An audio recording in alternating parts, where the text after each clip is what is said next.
You're recognized. Thank you, Madam Speaker.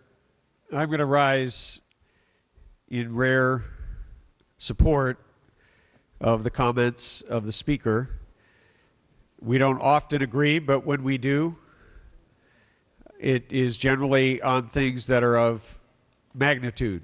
And there is really nothing on this floor that we will debate that is of less significance than truly fixing our prison system and dealing with the many concerns, from the three-judge panel to the early releases that have been effectuated at the county level as a result of realignment. But I do want to say that I feel that we have missed so many opportunities along the way. And in March of 2011, I tried to eliminate the sunset so that we could send prisoners out of state. We were able to do that at a much lower cost. It was almost half. That ended.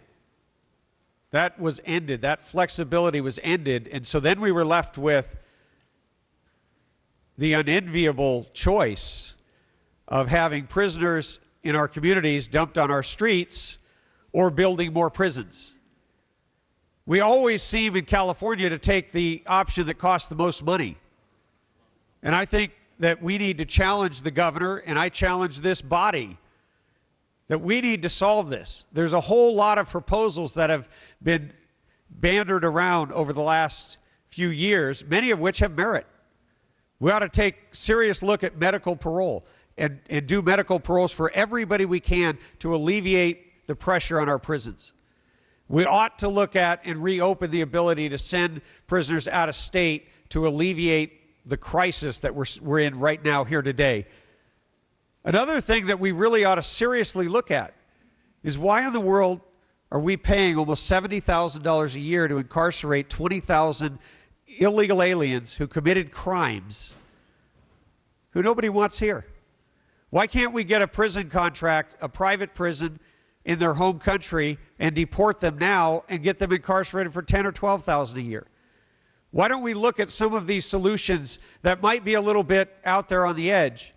But if we do this, maybe a decade from now, we can brag about how we have reduced prison costs by 2/3, like Texas did over a 20-year period.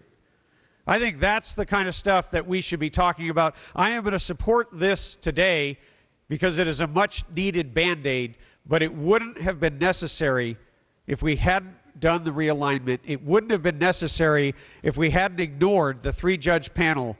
It wouldn't have been necessary if we hadn't done our duty to reform this and work together. So I'm going to lend my vote to this here today, but I challenge each of us to work on this issue going forward and come up with a better solution, a California-type solution. I urge an aye vote.